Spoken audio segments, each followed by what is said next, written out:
In 1976, Tito and Macho were members of the RCA Rockmasters, a crew of Puerto Rican teenagers based near the Tremont section of the Bronx around 180th Street and Southern Boulevard.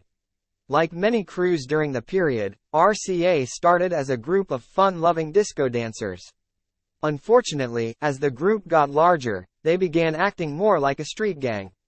Tito and Macho were not comfortable being in a gang, so they convinced several members to quit RCA and form their own crew. "One night we all went to Belmont Park," said Tito. "We made a big pile with our RCA sweatshirts and burned them. Then we started thinking about a new name. I said, how about Rockwell? Everybody liked that, so we became the Rockwell Association." The group included Willie, Carlos, Victor, Hector, Pops, Rubber Band, George, and Shorty. They were a Puerto Rican crew when communication between blacks and Puerto Ricans was somewhat limited. Both groups were into music and dance, both threw block parties, but the similarities stopped there. Puerto Ricans played disco music, while blacks played hardcore funk. Puerto Ricans dressed in flower print shirts and pointy toe shoes and danced the hustle, while blacks wore bell-bottoms and sneakers while breakdancing. However, around 1977, a Puerto Rican DJ named Charlie Chase helped bring about a merger of the two styles. "From 1974 to 1977 I was in a band at Alfred E. Smith High School," said Charlie Chase. "But then I got interested in DJing. There was a crew around my house called the Monterey Crew. They were the first crew that I saw getting into the b-boy style. They didn't do any fancy cutting with their music, but they played, just begun. So, I started doing a little degassing. My friends would say, 'Okay Charlie, here's your turn to play your black music,' and I would get 15 minutes to do my thing.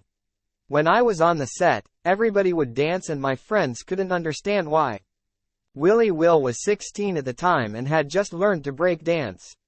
Pops taught me," he said, referring to a friend a year younger than himself. He learned from the Zulus. They had one dancer, named Chopper, who was real good. Breaking was like a hobby.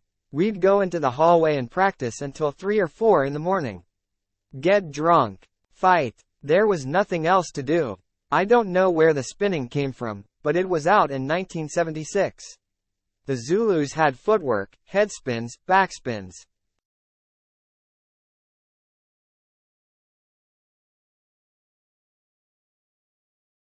I know track 2 had, if you watch the outtakes of the Freshest Kids, he actually breaks down a list and he goes more in depth.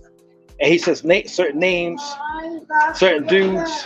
You know what I'm saying? One name I'm going to keep bringing up is Chopper. Chopper is a dude that doesn't get any mention. This is a black b-boy.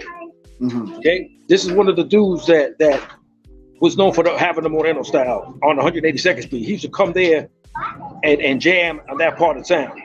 He is a dude that gave a lot of foundation moves to the RockWell Association. You know what I'm saying? So that's probably one of the reasons why the RockWell Association was so good.